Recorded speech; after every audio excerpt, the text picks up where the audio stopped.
Okay guys, so we're talking about the underpass, and we're talking about a counter to the underpass and a counter to the counter. Doesn't matter how we got the ankles open, we're not going to talk too much about getting the ankles open, we're just going to talk about getting underneath.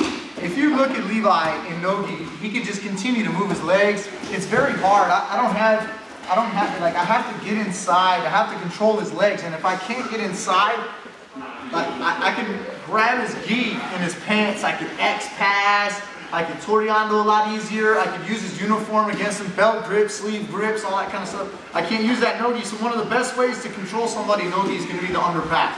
It takes his leg retention, his guard retention away from him. I'm able to lock his hips up, hold him down a little bit more, and control him. So let's just talk about some of the fundamental movements, okay, of what to do. There's a couple different ways to do the underpass. I'll show you the way I like to do it.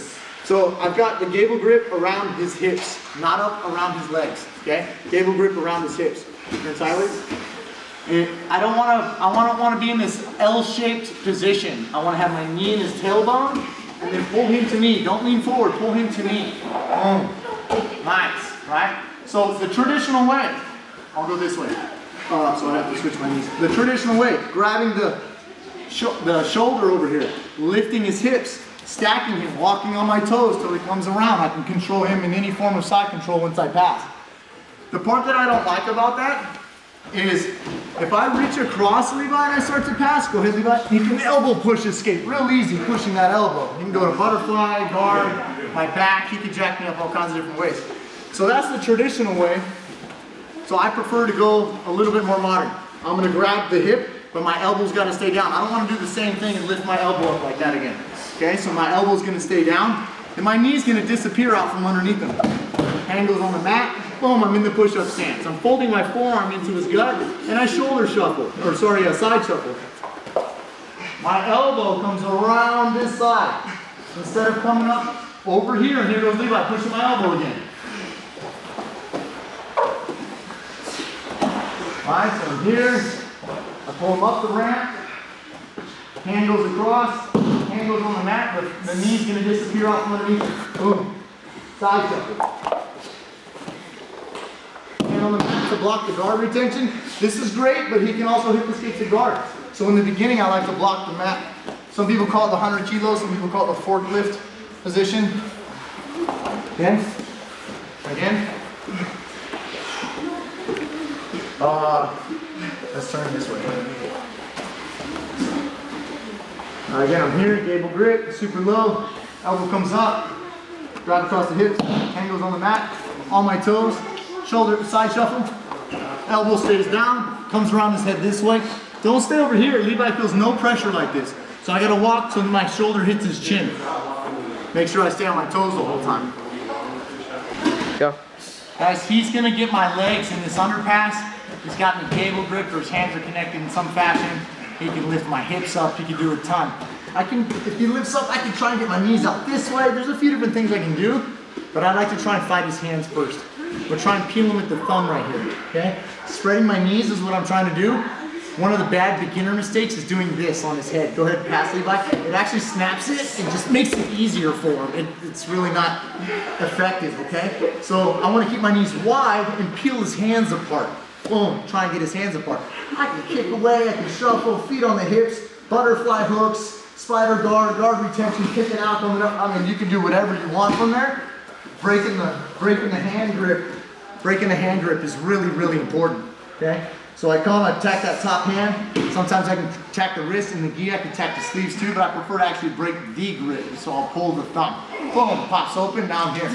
So I'm gonna start to shuffle back a little bit, and then I'm gonna go for one arm. I'm gonna go underneath this armpit, and I'm gonna gable grip. This leg comes up to the shoulder. I'm gonna shake and kick my right leg, and I'm gonna pull my his arm through with my arm. So I pull and boom, now I'm here into this triangle position. We'll just go through our standard finish. I'm already here with this gable grip. I could inverted arm lock attack him, okay? But today we're gonna go to the triangle. I grab that elbow, I pass it across, I grab the shin, I turn, I'm going underneath that leg, doing our basic triangle setup. Toes are straight up, grab the shin, he's choking.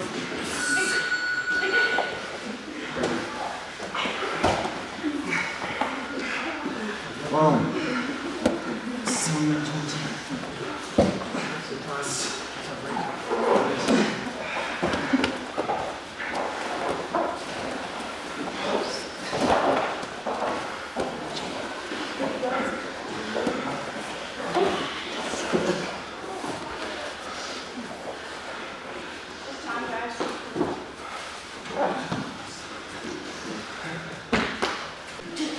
guys, we're gonna go to that underpass again. I need to get his leg on my neck, that's the concentration.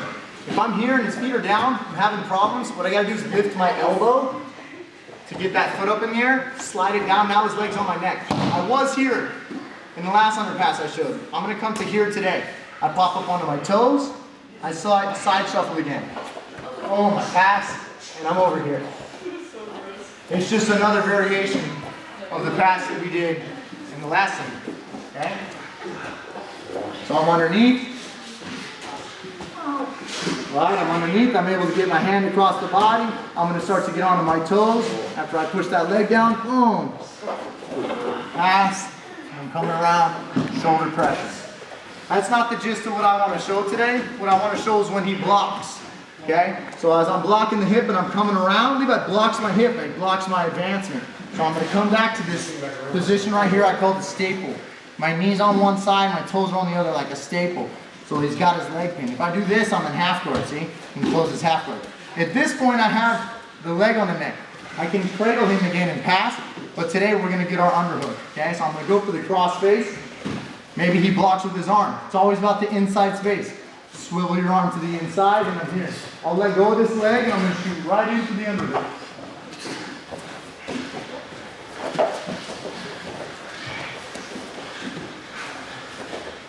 And here, he blocks the hip.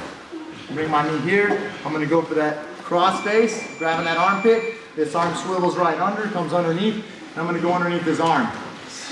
My elbows, when I'm in the half guard, a lot of people make the mistake of having your elbow on the inside like this. If you like to roll me over it, that's no good. So my elbows need to be wide. Boom. This also takes his underhook away. Instead of having a strong overhook and trying to play butterfly guard or something, I kill his overhook by doing that. I'm going to advance my head into mount, spread my feet wide, and then advance my legs further into mount. Let's watch from the backside so you guys can see the footwork. Okay, so the next one here, I want legs up on the hip. I sprawl, he blocks, and I come in with the staple. I go across around the back of his head, I swivel this arm underneath, and you can see how his legs are cut. He can't quite fully put me in half guard. My elbow comes wide, my head advances forward, my knee comes forward. I can spread him wide with the legs, and then I advance into mount. Now, in the same sense, so we should always know that with an underhook and half guard, doesn't matter if it's knee over here, knee all the way through, whatever leg I have in half guard, when we're talking about underhook smash passing, not mobility passing, the same leg I have in half guard is the same underhook I have. Doesn't matter if I'm using my foot and I'm smashing through, doesn't matter if I'm doing a tripod type pass and I'm smashing through this way. Doesn't matter which route you're going. I'm also going to treat the 3/4 mount when he's like this, like I would half guard. So if my leg is caught in half guard, I want that underhook, I want head control, I want my elbows wide, and again I'll use my foot to pull into the mount. Boom, boom, nice and easy. If you know anything about jiu-jitsu, it's 7 points if you pass the guard to the mount. 3 for the guard pass, 4 for mount. So if you pass to the mount, and then he traps your foot again, and you pass again, you're talking 14 points. Watch what I'm talking about here. So, again, I'm here, his legs are wide. Let's go through it, elbow up, shuffle it down, hands here. Oh, he blocks, I come through. Head control, swivel underneath. I'm in here like this. I start to go forward, elbow wide, advance into the mount, and now I'm here. Oh, 7 points. Levi's like, oh, hip escape. He grabs that foot. Elbow wide, foot back up again, advance in the mount. Now I'm up by 14 points, right? It depends on how you want to use it, okay? So you can hold the mount or you can continue to attack the points, all right? So,